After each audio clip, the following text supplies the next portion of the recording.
y'all, welcome and welcome back to my channel. It's me, KiaSimone, and child, let's get into this scripted TV drama. This is a sitcom at this point. This is comedy. Let's just get into it. Before we do, of course, I gotta shout out my super thanksters. Thank you so much to Yvette Greer for always coming through and showing me so much love and support. Thank you. Please be sure to like, share, comment, and subscribe if you have not already.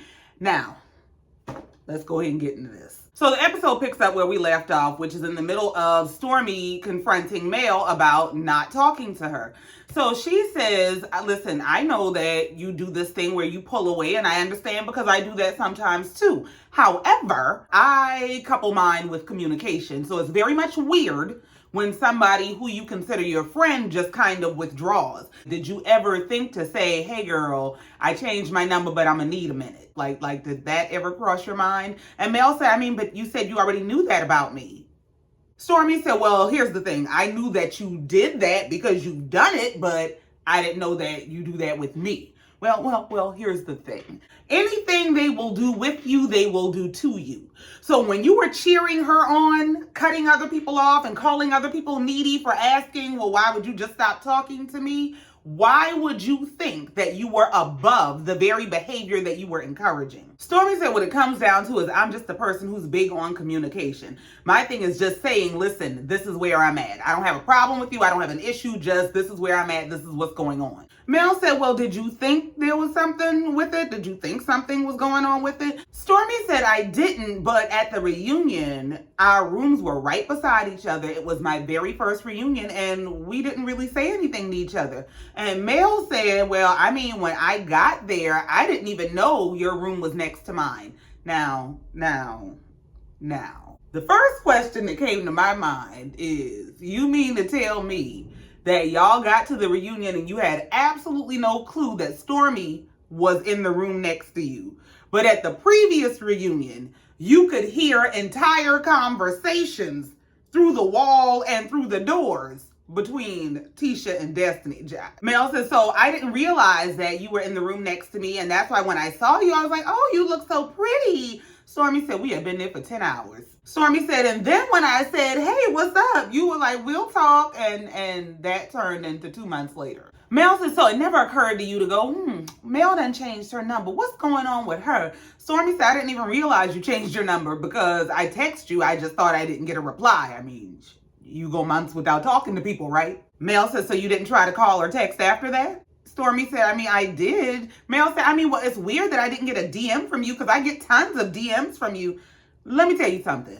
What's not about to happen is you're not about to go change your number, run off from everybody, and then tell people it's their fault that they didn't chase you down. Typically, when a person is running around talking about people tapping their phone and hacking their conversations and all in their business, and they start changing their number and not giving it to you, you assume that you're in the group of people that they don't want to have their number. Why would she go stalking you all around town? But girl, you changed your number. I was trying to call you. Is you okay? Stormy said, I'm not DMing you. It's weird to be DMing when you got their number. She said, but you said you don't have my number. Stormy said, exactly. I look like I'm going to go from actually texting you having your number to DMing you about why I don't have your number no more. Like, who has to go through this whole application process to have your damn number? In the confessional, Mel says, my real friends, they definitely respect my boundaries and understand when I need alone time. So it's just funny that I'm getting this reaction from Stormy. And that whole my real friends and they understand my boundaries, it takes all of the accountability away from her and makes everybody else the problem. So when you don't understand, when I don't respect you and our relationship, and when you don't understand that I don't feel like I have to communicate with you, then you become the problem. She said one of the things we used to laugh and joke about when we first started kicking it was not being needy because we had so many things going on. Like, we're not gonna make this about everybody else is needy. Everybody else is just vying for her time and attention. No, it is absolutely not normal to build a relationship with someone, to call someone your friend, to use their home to shoot a video, to take your kids to swim in their pool, to say that this is my friend and she ain't supposed to be friends with none of y'all and we gonna turn the Galentines out. And then just decide, I don't have nothing to say to nobody. I need a moment to myself. I don't have to explain that to you. I'll talk to you whenever I feel like talking to you. If that's 6 months from now, you need to pick up right where we left off. And your feelings mean absolutely nothing. I don't care that you felt abandoned or neglected or not valued as a friend. That ain't got nothing to do with me. You just need to be available to be my friend when I show back up. Like, I don't think it gets any more self-absorbed than that. So they sit back down and Mel says to Stormy, you know, my space is just tight right now. It's very tight. Stormy said, so is it a trust issue? Mel said, I mean, yeah, trust is big. There's a lot there. Trust is a very big thing. Stormy said, so if somebody doesn't have your number, would you say you don't trust them? She said, no, I'm saying trust is a lot of it, but I mean, it's just me just protecting myself. From your friend? Mel said, my number's been changed for a little minute. And Stormy said, well, what's going on with that? Mel said, I mean, just people doing stuff and me figuring it out. And Stormy said, okay, well, let's talk about that. Stormy said, let's get into the live tweeting. She said that Mel went live after one of the shows aired. And she was tweeting that someone had secretly recorded her talking about Martell. Stormy said she immediately started getting attacked online and being accused of the person who was secretly recording Mel and that she couldn't be trusted. And she said she didn't understand why Mel would think that this was a secret recording when the clip that she was talking about was something she had stated repeatedly in multiple YouTube videos and interviews when she went on a YouTube press tour. Stormy said to Mel, now I got people coming at me about Stormy can't be trusted and Stormy's a snake. And I'm like, don't play with me like that because I don't get down like that. That's not me and that's not my character. Stormy said, you said that in so many interviews, it doesn't even make sense. Mel said, well, you know, in this game, I've been in it for a while now and people always run in with stuff. No, absolutely not. What you do is you drop elusive tidbits of incomplete information and you leave it. If you've been in this game for a minute and you know that people take pieces of information and they run with stuff, then why wouldn't you get ahead of it for this girl who is brand new to this game that you've been in for a minute? Like, play with somebody else. You put it out there to be ran with. Even in this instance, when you saw this girl being openly attacked and dragged, you never came out and said, no, Stormy is my friend. No, I don't think it's Stormy. No, I don't think Stormy would do that. Y'all leave Stormy alone. You never did that. She's telling her, don't let it get to you. No. You're going to have to get to your people. What you mean, don't let it get to me? You drop this on the internet. And as a direct result of this bait that you put on the internet, your fans are attacking me. And you're going to tell me to just sit and take it and don't let it get to me because this works to your benefit? You're going to have to catch you a first-class flight to hell. Stormy said, I don't let it get to me, but I also am not going to just let this story run. She said that when I have facts and I can speak to the fact of the matter, I'm going to speak to the facts and I'm going to shut it down. She said, because in life, when you don't shut things down and you kind of just let it run because, oh, it ain't true, this thing that started out not being true could very well become true. Like me not fucking with you. In the confessional, Stormy said after her sit down with Mel, she knows how to better manage her expectations of this friendship she may be developing with Mel. Stormy said, I think deep down people really want us to have a problem and I'm not trying to give them that. Mel said, well, I'm good. I mean, you good? I'm ready to eat. You ready to eat? Well, okay then. So they wrap up that conversation and we move over to the next staged conversation. Kimmy, Tisha, and I believe it was Kimmy's cousin are sitting at a table talking, and she's just asking Kimmy about, you know, what she likes and does she like to be around people? Does she like to be alone? And in comes Keke, just check. So Tisha's sitting at the table rolling her eyes, and she's in the confessional about she had no idea Keke was supposed to be here. So out of nowhere, the conversation shifts from Kimmy, Tisha, and her cousins to Kimmy talking to Martel, and he's talking about whether Maurice complains more than she does, and she's singing Maurice's praises about how the best thing that could have possibly happened to her is her having Maurice while she's going through this battle. And from that, she segues to ask him, you know, do you ever kind of miss having that one person that you get to share everything with. He said yes, he absolutely misses that. He doesn't even like going out of town like that anymore because it's not as meaningful. Yeah, I bet. Doing all that side tricking is only fun when you got a main job and some money. Kimmy is explaining to Martell that there's always going to be a piece of the rest of the group that sees him and Mel as a couple because that's how they met them. She said, even if y'all are telling us, y'all can stop bringing it up and we know what's best for us and stop telling us we need to get back together. Martell said, I ain't gonna say that no more. I ain't gonna ask y'all to stop saying that no more. Martell said, yeah, I do know what's best for us. Kimmy said, oh, you do? What's best for y'all? He said, yep, I know what's best for us, and what's best for us is for me to not say y'all stop talking about what's best for us no more. Yeah, y'all need to bring it up as much as y'all possibly can, please. Kimmy said, are you serious? I'm tickled to hear you say that. Martell said, I ain't saying nothing. She said, yeah, he can't violate that contract he got with Sheree. He said, I said something, but I ain't saying nothing, But I meant every bit of it. I meant every bit of it. I did. Kimmy in the confessional said Martell is apparently finally putting his ego aside to say that he might have made some mistakes.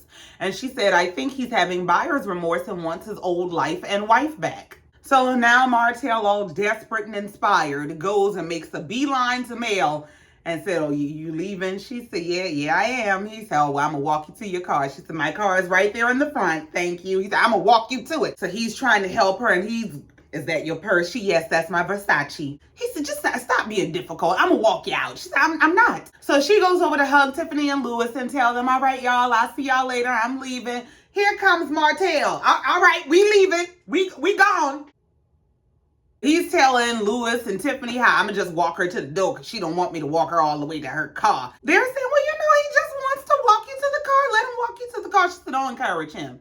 Just don't encourage him. Martell said, it's not even encouragement. It's rough out there. It's rougher out there for you. That's your damn problem. That's why all of a sudden you done put on your costume of chivalry by letting me walk you to your car. Could you walk to hell? So they're trying to convince her to just let him walk you to the car. Mel said, you know what I wish?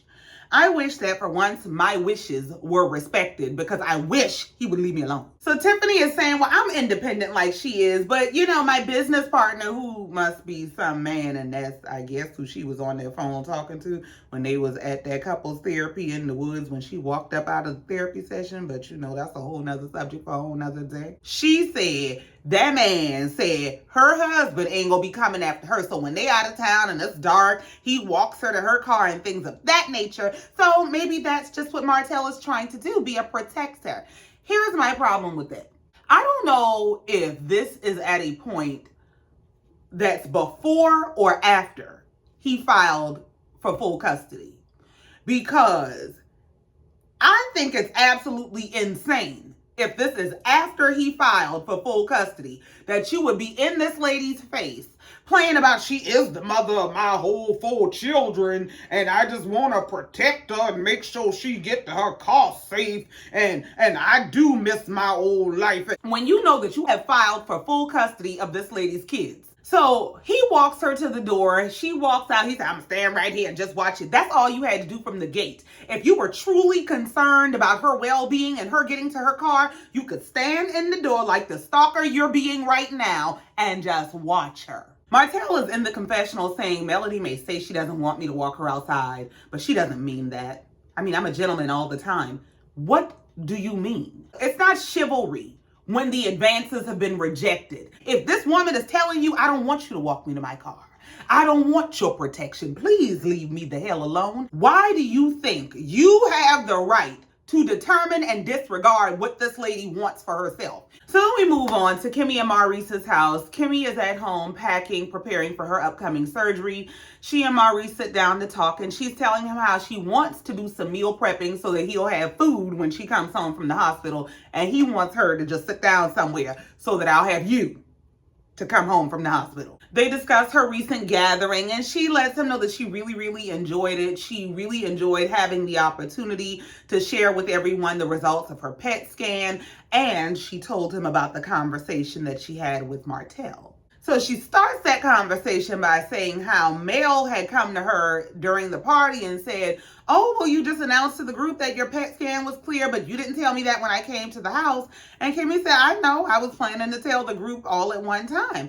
And Maurice said, well, I really didn't see Mel around you a lot at the gathering or talking to a lot of people? And Kimmy said, well, yeah, it was mostly my people there. He said, yeah, and I know that Mel needs to recharge and stuff sometimes, so. Kimmy said, well, speaking of Melody, Martell and I were talking, and I was telling him how I felt like it was timing that I met you, period, because going through something like this without people you love, I'm sure could be challenging. And so I presented the same question to him. I asked him, does he miss having that? And he said, hell yeah. And he was talking like he missed Mel. Mari said, Martell needs to make up his damn mind. A double-minded man is unstable in all his ways, and right now he's double-minded. Well, that's a word. Kimmy said, well, I think no matter where Martell goes in life, there's going to be a piece of him that always wants Mel. Marie said, when you're the person who has caused a lot of the mistakes that have happened in your life, what happens is you have a lot of regret behind those mistakes. He just telling all the truth today. Mari said, as a matter of fact, in regard to some of the interactions I've seen, when it comes to a woman scorn, it's like, bro, just let that go. Because the way it looks is like it's going to always be cold in that direction. So you're going to need to go ahead and recalibrate your compass and find you another direction to go, because that ain't it. And Marie said in the confessional, Martell needs to figure out how he feels, period. Because one day he loves Mel, the next day he hates her, and it's a mess. He said, I did see him chase Mel out at the end of the event. Kimmy said, what you mean chase? He said, well, he decided he was going to volunteer to walk her to her car, but he did come back with the sad face, with his head hanging and moping. And Kimmy said, oh, did you talk to him? Girl, why do you feel sorry for him all the time? Marie said, no. I cracked a couple jokes on him, but no. So then we move on to Chris Fletcher and his wife, Nell. They're out on their date night. And when I tell you this is one awkward scene, this was awkward. You could tell they don't know what they're supposed to be doing, what they're supposed to be talking about. Chris said, yeah, I know it's date night and all, but I invited Martell to come out. She said, oh, really? And enters Martell Holt. So Martell sits down, and I didn't know it was y'all's date night, and he didn't tell me you were coming, to be honest. I said, not you checking the lady for being with her damn husband. What did you want? Undivided attention on your quality time? Martell said, well, but I'm here anyway, and I don't want to go home. Well, we know that. Martell says he's known Chris and Nell for years, and they've seen him and Mel at their best and their worst, because remember, it was their house they was at tearing up all the dishes. So Nell starts the conversation off with him. She asked him how the kids doing. He said the kids are good. She said, well, how's the single life? He said, I don't like it. Yeah, it's expensive, ain't it? Nell said, well, are you dating, like dating exclusively? He said, no. Sheree, you heard him? Martell said, no, I'm not exclusive with anybody. I'm just enjoying myself. You know, I don't really want to be tied down right now. Ain't this the same man? Just finished lying in Kimmy's face about, I ain't gonna tell y'all not to say, we need to get back together no more. I ain't gonna tell y'all that no more. Cause you ain't equipped to be tied down. You just want to be set free from the bullshit that is your life right now. He said he don't want to be tied down until he finds that specific one that changes his heart and his mind and makes him think, yeah, I think I want to do this again. That specific one would be God.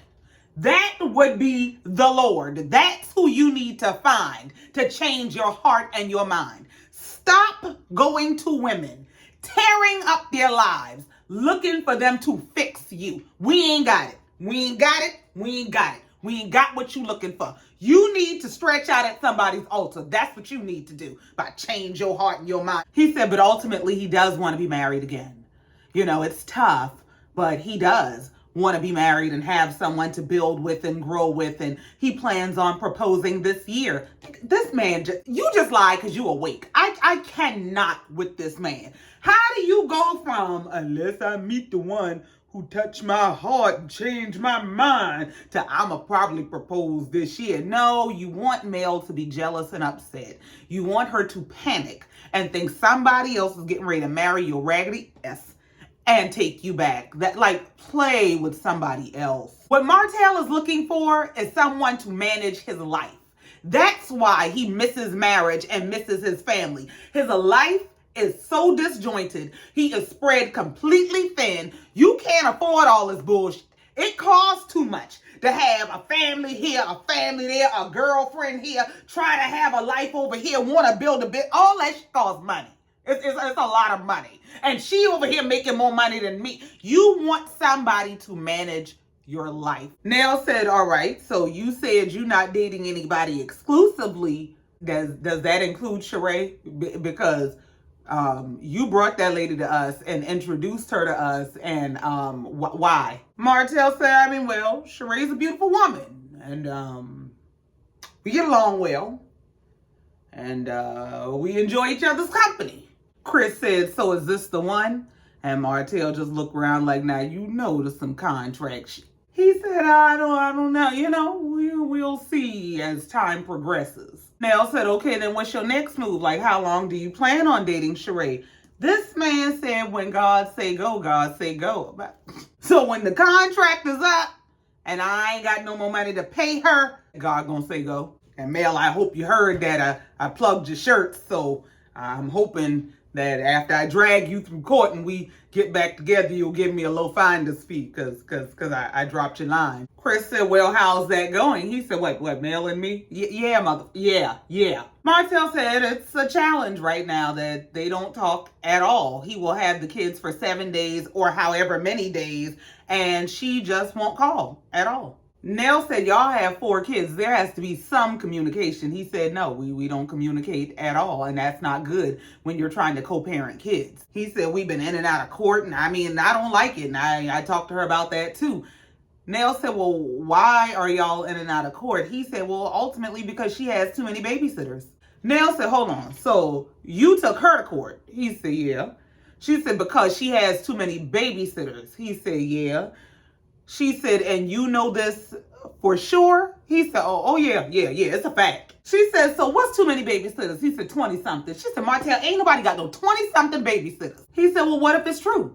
What if it's true? What would be your reaction? And she said, well, I don't know if I believe that. He said, but what if it's true? What if y'all had gotten a divorce and he had 20-something people watching y'all's kids who were under 10? What would be your reaction? How would you feel? She said, I mean, well, I would want to know who those 20-something people are. You ain't getting her under your bus. You ain't about to run the bus over me. No, you ain't getting me to buy this bullshit. Introduce me to him. Martell said he got really bothered when she went somewhere out of town and had her brother come to Huntsville to pick up his kids for 2 days when he was in town. He said that just didn't make sense to him. Martell said the resolution that makes sense to him would be that they can hire 2 full-time people that would serve his side and her side, and that way they would have control of the situation, which does sound reasonable. So Martell is in the confessional saying that divorce is difficult enough on the kids without added instability. And the best thing for them would be to figure out ways that they could spend more time with both of their parents or with qualified supervision. And he just doesn't get why he can't make Mel understand that. So we move on and we see Tisha arriving at She and Marcel's bar. She's meeting one of the employees that she's never met before. She said she's seen his name on payroll, but she never met him. Ain't this your stuff? Ain't Tisha supposed to be in charge of everything? Now, I understand y'all got big business, but y'all ain't big enough to not be knowing who your employees are. But she's being met there by her cousin to discuss some business opportunities and some of the rifts in their family. So her cousin walks in and she's absolutely beautiful. That's one thing they got in their family is a bunch of beautiful women. So they sit down and Tisha's like, oh girl, you look so pretty. You look like me. Her cousin's a girl. Tisha said, that's a compliment. You're supposed to say thank you. Tisha is self-aggrandizing and backhanded. It's basically you complimenting yourself. That girl, I'm so fine and you cute today because you damn near look like me. Sit down. But God bless her heart. You know Tisha don't mean no harm. So they sit down and talk, and her cousin Courtney starts out asking Tisha, how's Auntie Wanda? She says she's doing good. She got a cookbook coming out. She asked Tisha to proofread the intro. Yes, please proofread that and make sure she ain't done told us to shake a bone and get the hell on. So her cousin Courtney said, yeah, she just needs to work on her image and really bring it all together to be showing up Miss Wanda. Tisha said, well, all right, Miss Marketing Guru. Well, speaking of, that's why I had asked you to come here today because, You've been in real estate how long? She said about 5 years now. Tisha said, well, you know, I just got my broker's license. And she, oh, okay, good for you. She said, I know you're working in like luxury real estate. And I was just wondering if you were interested in coming to join my brokerage. Her cousin said, yeah, I don't know. I don't know about that. One, I just switched from one brokerage to a new brokerage. So that's going to be a thing. And then secondly, yeah, before I switch to another brokerage, I'm going to need to make sure that the systems are in place to support my transition. In other words, I am not about to abandon my volume and my commissions to build your brand. So unless you already have a well-oiled machine that is already doing numbers and you got the volume to support me leaving my luxury real estate position, we're not going to do that. She said, now I would love to consider your offer because I'm all about doing things that strengthen the family. As a matter of fact, I remember back when I was in college and both you and Kiki at different points opened up your homes to me. I was a college student who had a lot going on. And so I really value family. That's what family is supposed to be for. And that segued into, so do you think that there's any way that you and Kiki can fix what y'all got going on? Tisha said, let me sip this damn drink, because Tisha said, I don't know. I tried with Kiki. She said that she and Kiki were really, really close at the time. She said it was Kiki that went to A&M first, and Kiki is who helped her to get to A&M. Kiki told her about an opportunity to apply for a scholarship and get a full ride. That's what she did, and that's how she went to college. She said we were the examples for our younger cousins of how cousins are supposed to be. And Courtney said, well, what I think is going on is that Kiki is suffering from a loss. She's suffering from a loss of the life she could have had she made different choices. She said, so hurt people hurt people. Tisha said, yeah, that may be true, but what that means for me is I have to protect myself from this hurt person who's out hurting people. I can't just be somebody's punching bag forever. Tisha said, I told her I don't trust her. Because she's my family, I will always love her, but I do not trust her. And I feel like she really needs to go fix her mistake, whatever her issue is, and not pretend that she's fixed, but actually go heal whatever is going on with her. Courtney said, I just want us to all be able to coexist without the drama. So how would you feel about you and Kiki being able to get together and do something fun?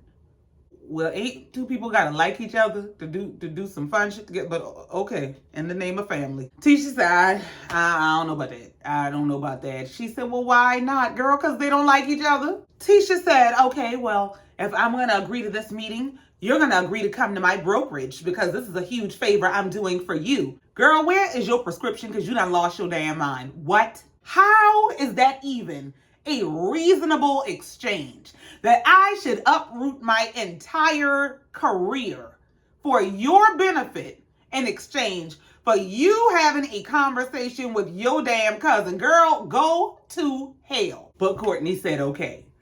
She agreed to that bullshit. Tisha is in the confessional saying that she's really over the relationship with Kiki. She ain't all that interested in having a conversation with Kiki, but to get Courtney on board with Scott Realty, I'd meet with the devil. I mean, I'm a businesswoman, girl. Y'all got to know where to draw the line, because why is you willing to make deals with the devil for some real estate? So then we move on and we see Chris Fletcher's wife, Nell, meeting with Mel, especially since she done got all this tea and bullshit from Martell. She's going to get Mel's side of the story. So they start the conversation catching up about their business ventures, about Nell's daycare and Mel's skincare line. So Nell starts out by asking her, how's the single life? And she said, it's been cool. She said coming out of a marriage and going into the single dating world has not been as bad as people try to make it out to be. Nell says, so you're not exclusive with anyone. You're not actually dating anyone. You're just enjoying life. She said, that's right. So in the confessional, the producer said there are rumors going around that you have a man. Mel said, I don't know why everybody seems to be so worried about whether I'm seeing somebody or not, who I'm dating or not. Now, I know there has to be more going on to talk about in Huntsville, Alabama than who Melody may or may not be laying up with. So let's find something else to talk about. No, ma'am. No, ma'am, absolutely not. This show is called Love and Marriage Huntsville. This ain't called let's find something else to talk about Huntsville. That's just not what this show is called. That ain't the premise of this show. Furthermore, ain't other cast members been dragged from here to hell for their hesitance about sharing the details of their romantic life? Ain't that what been going? So Nell brought up that she and Chris were on their dinner date, that Martell crashed.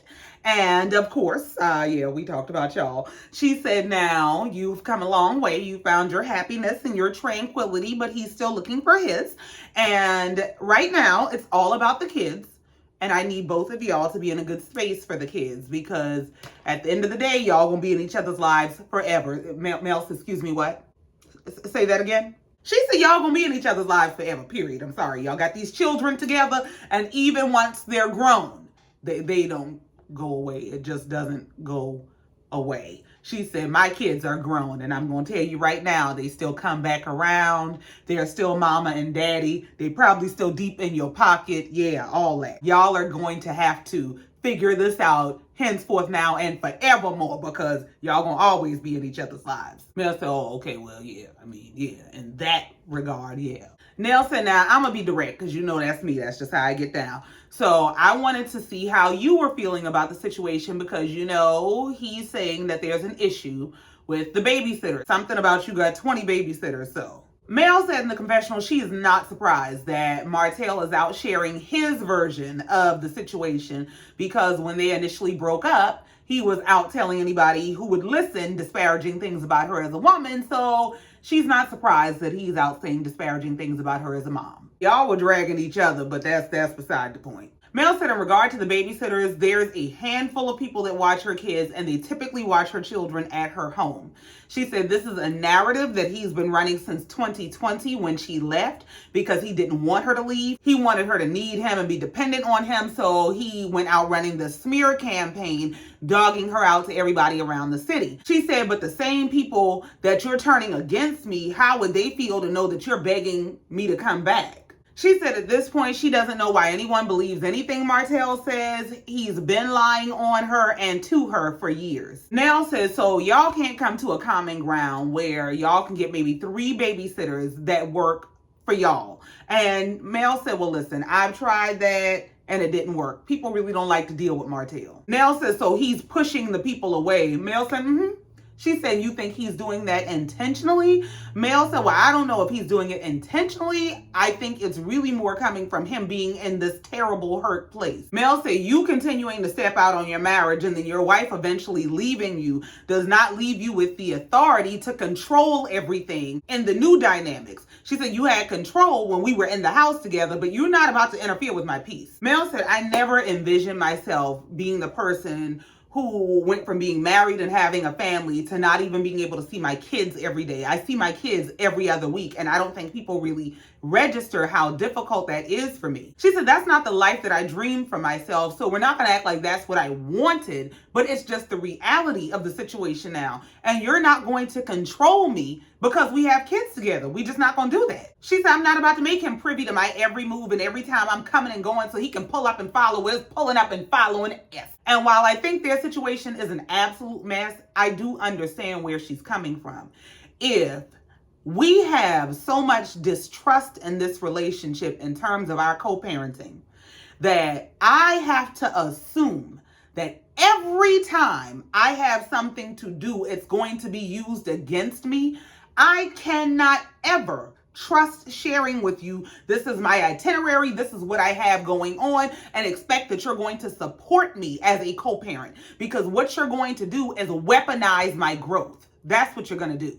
Nell told her, well, that part I really didn't know, but I do get it now. And Mel is in the confessional saying that Martell has spun this to make it look like he cares more about the kids than I do, and it's disgusting. She said the truth about Martell is it's controlling behavior masked by a good story, and she's really glad that Nell reached out so that they can meet. Now, I'm going to tell you, I really feel like to some degree that's the truth about both of them, but I feel like Mel makes good points, and she makes sense in terms of why I don't want to share with this man everything that I have going on. Because as soon as he finds out I gotta go out of town or I got something to do, and especially if a check is attached to that mother, he's going to be a problem for me, and I just ain't got time for it. And I get that. Mel says she's changed her number about 5 times since she left Martell, and she said she wishes she had the kind of ex where she could say, hey, come on, let's take the kids to lunch together. And they have done that. They've been like that. Nell said so, and that's no more because they had just been on vacation together. And she said, well, there's no trust. And let me tell you, I feel like Miss Nail, because I can't keep up with their merry-go-round, because one day they on vacation together and the next day they at the courthouse fighting for custody. So I don't know. So then we move on to the final scene of the episode, and this so staged, child, oh my God. Tisha is at the kickboxing gym, and you can tell Tisha ain't never did this a day in her life. I mean, the punching bag about to whoop her ass. So as the instructor is telling Tisha what she's going to be doing, in comes Keke. And Keke got this half grin on her face. And Tisha is supposed to be looking surprised like, oh, you just walked in. And the instructor's, this is comedy. This got to be about the worst acting I have ever seen in my life. Oh my God. When Keke walked in and that lady said, what the hell are you looking at, ma'am? Child, I can't make this shit up, but apparently they can. So Keke comes in, her and Tisha are gonna box it out to get this energy out of their system before they sit down to touch. Keke keep looking out the corner of her eye at the camera. Y'all see me? Y'all see me? So they sit down to talk and try to figure out how to move forward. Tisha starts by telling her that this is a result of a conversation that she had with Courtney. Courtney mentioned how when she first moved to Huntsville, that they were her family and her support system. And so she really just wants them to work things out. And Keke said, yeah, it's just so unfair to our families, Tisha said, it's sad that our kids don't spend holidays together and things of that nature. And in my heart, I feel like I want a relationship with you and I love you. But in my mind, I'm like, don't be a fool. And of course, Tisha brought up Keke pairing with Mel to try to expose whatever issues may or may not exist in she and Marcel's marriage. And Keke said, well, my intention was never to hurt you. I was never setting out to hurt you. Well, what was you trying to do?